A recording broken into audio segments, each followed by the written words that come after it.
Welcome to episode 122. I'm Stuart McCullough, I'm the CEO of VHIA, and it's time for this week's Industrial Roundup.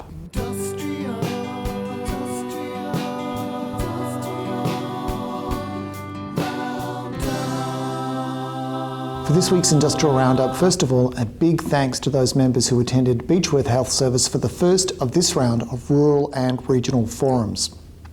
The theme for this round of forums is everything you want to know about bargaining in 2019. There is still time to register for the remaining forums.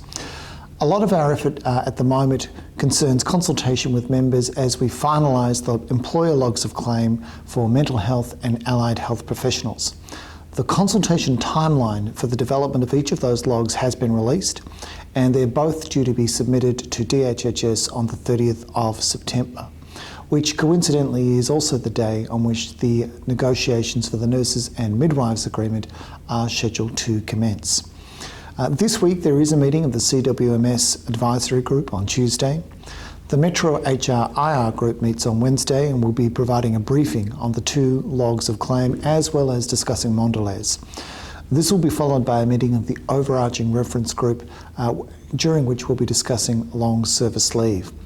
On Thursday, we'll be at the Fair Work Commission with respect to the compendium dispute filed by the AMA, and on Friday, we'll be in Sale for the second of our rural and regional forums in this round to meet with our Gippsland members. As always, all of our activities are summarised through the VHIA Yammer network. That's it for this week's Industrial Roundup. It's now time for the weekly update.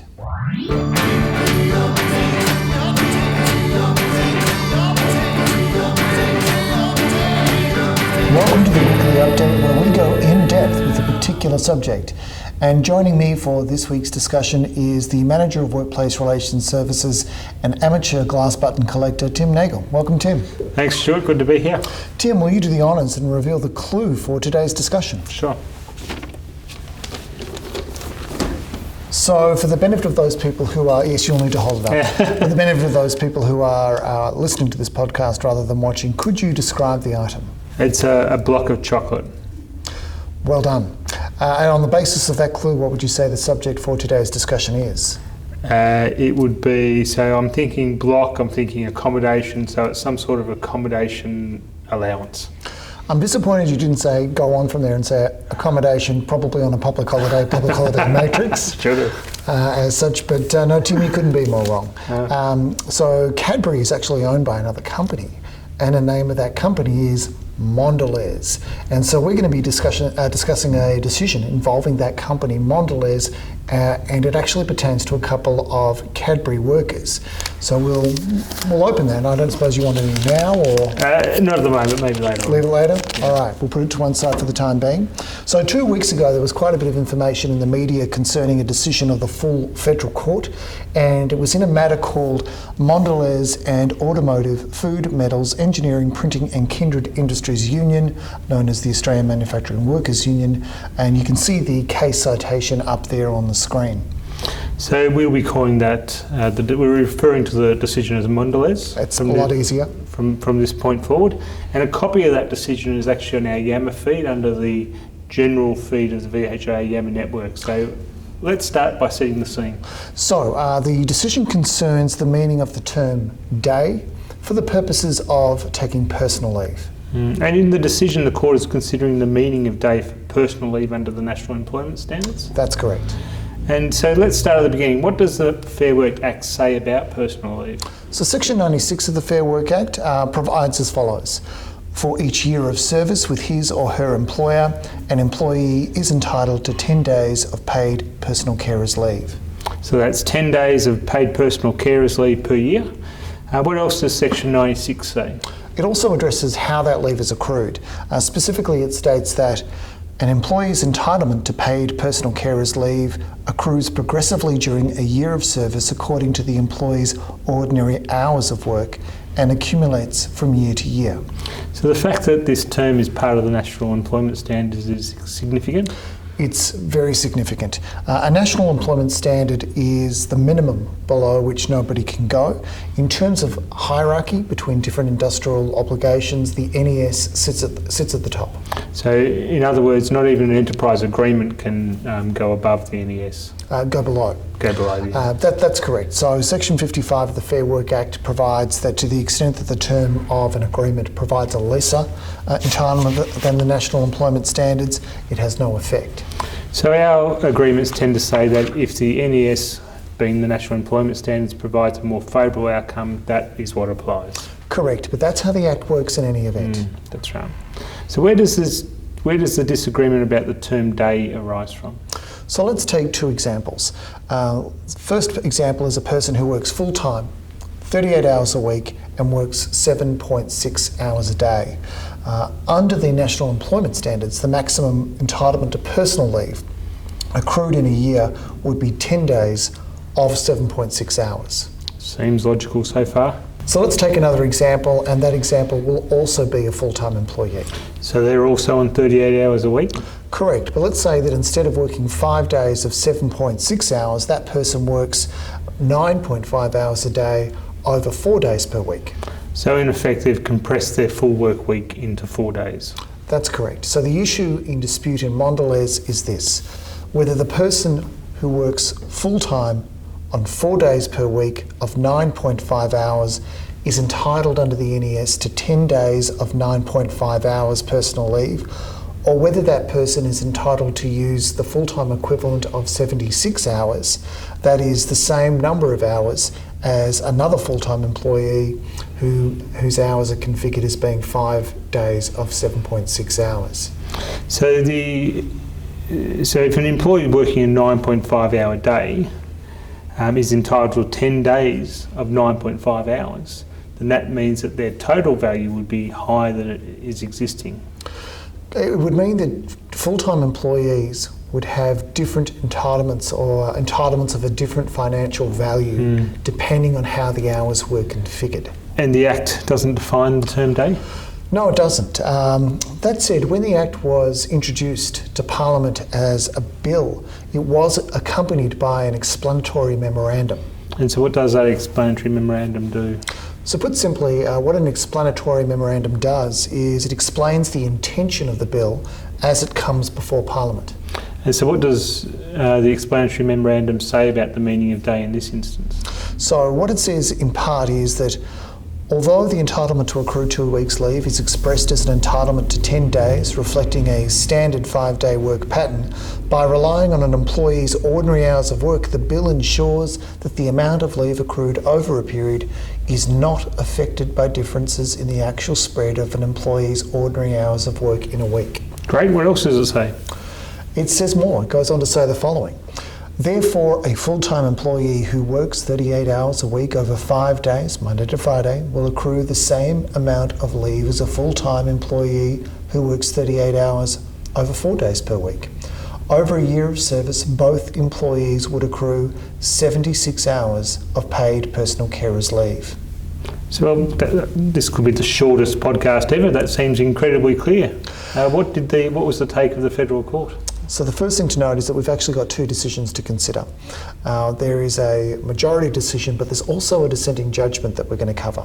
So let's start with the majority, as that's the one that matters for now. What were the circumstances? So the case concerned a couple of employees who worked a 36-hour week as 3 shifts of 12 hours. And were they subject to an enterprise agreement? They were, and it had a special provision for personal leave for those people working 12-hour shifts. Specifically what it said is that for those people who work 12-hour shifts, they're entitled to 96 hours of paid personal leave per annum.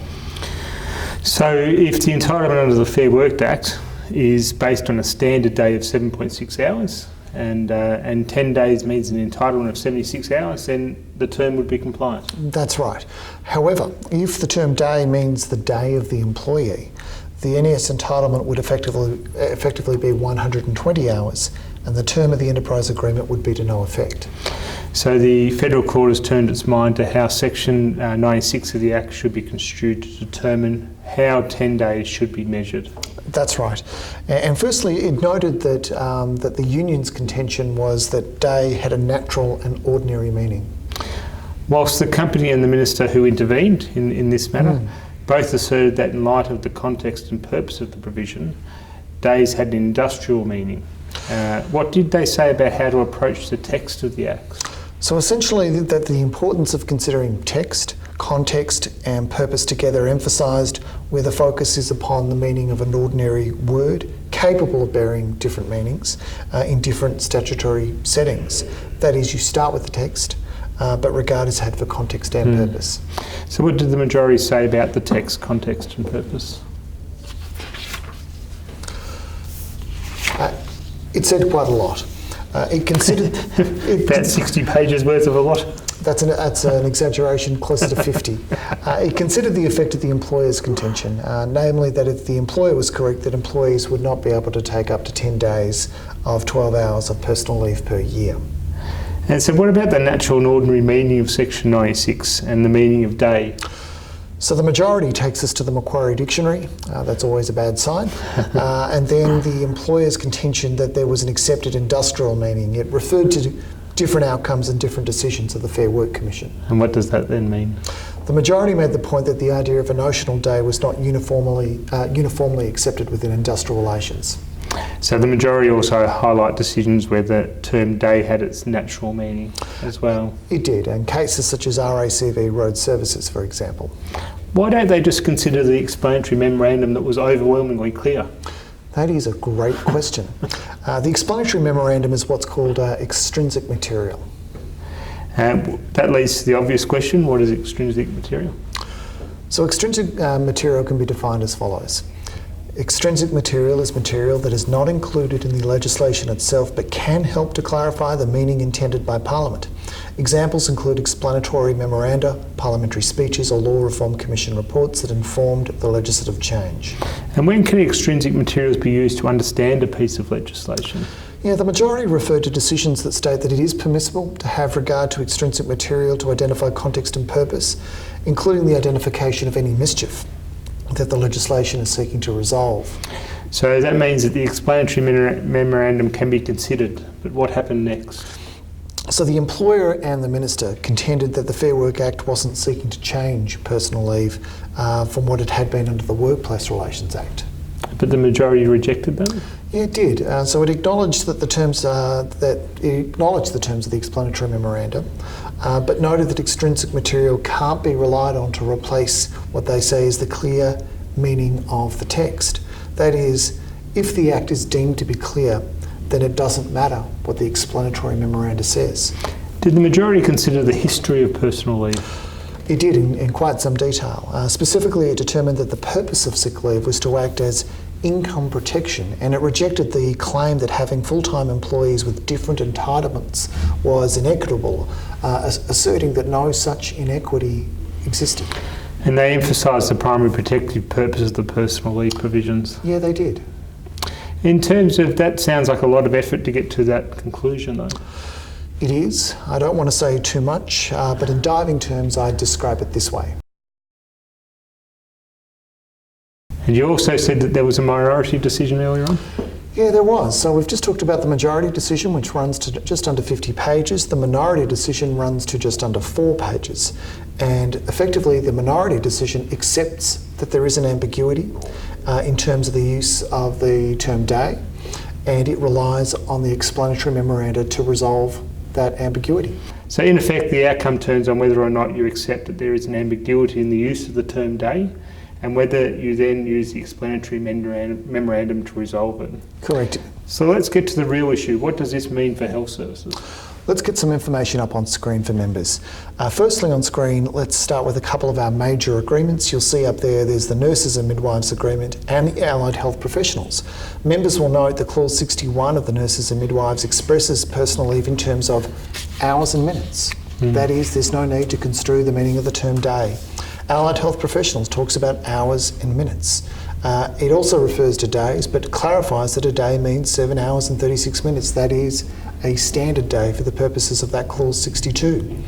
We'll move to the next one, and that includes health and allied services. You'll see that it's expressed in terms of days, but there is a clarification contained within the agreement as to what a day means. That is, it's not left to an ordinary or natural meaning, it is actually defined by the agreement.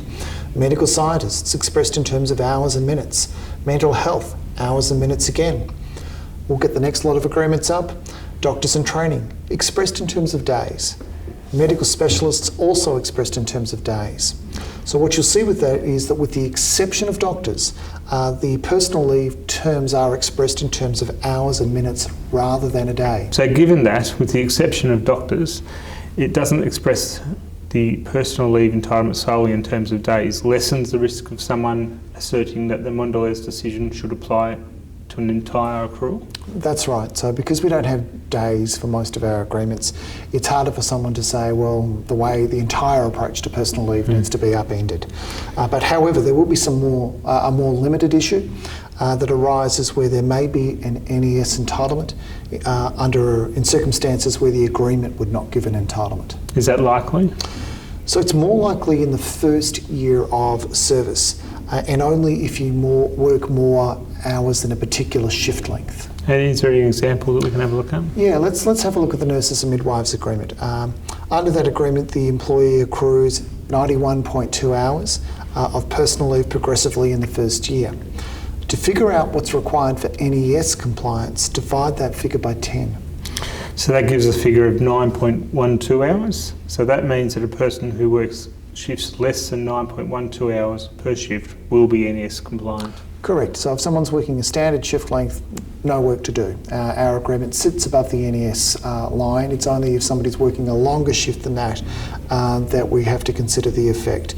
And if it is that they're working a longer shift and they exhaust their personal leave under the agreement, there may be an additional NES requirement. And how much does it depend on the length of shift? It really does. So in terms of an employee working a night shift, they're the most obvious example of someone who might be working a longer shift than 9.12 hours. So if someone exhausts their accrual in their first year of employment, there may be a need to consider whether there is an additional entitlement under the NES? Correct. What about after the first year? So in the second, third and fourth years, someone accrues 106 hours and 24 minutes progressively. Under the nurses agreement, divide that by 10, you get 10.65 hours. So an NES issue may arise for someone working longer than 10.65 hours, so a 12-hour shift arrangement potentially. Correct. So what it means is that for people in their second, third and fourth years, that the potential issue might be confined to those people who are working 12-hour shifts. So you then instantly have a far smaller pool of people, and they're people who have exhausted their entitlement under the agreement. What about, Well, it's just that we're talking about a group that becomes a smaller group in terms of 12-hour shift, and a smaller group again in terms of having exhausted their personal leave component. What about part-time employees? So this is an obvious question that doesn't have an obvious answer. The majority decision doesn't address that adequately. So one of the concerns has to be that if Mondelez was correct, is that the impact on entitlements for part-time employees, some of which could increase and some of which could decrease, not under our agreements, but under the NES. So how about bargaining? Where will that come into it?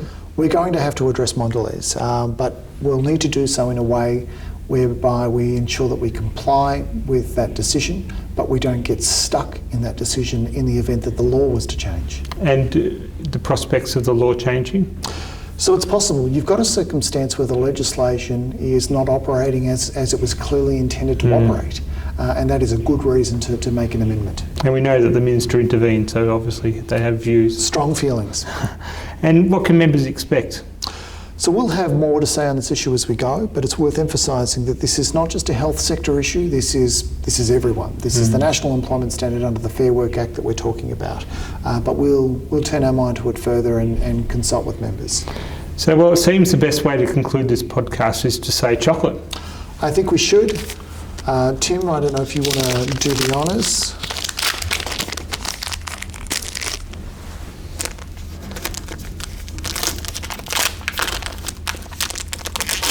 Oh, it's hard to extract.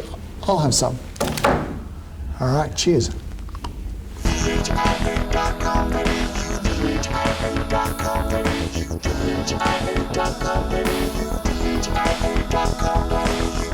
VHIA.com.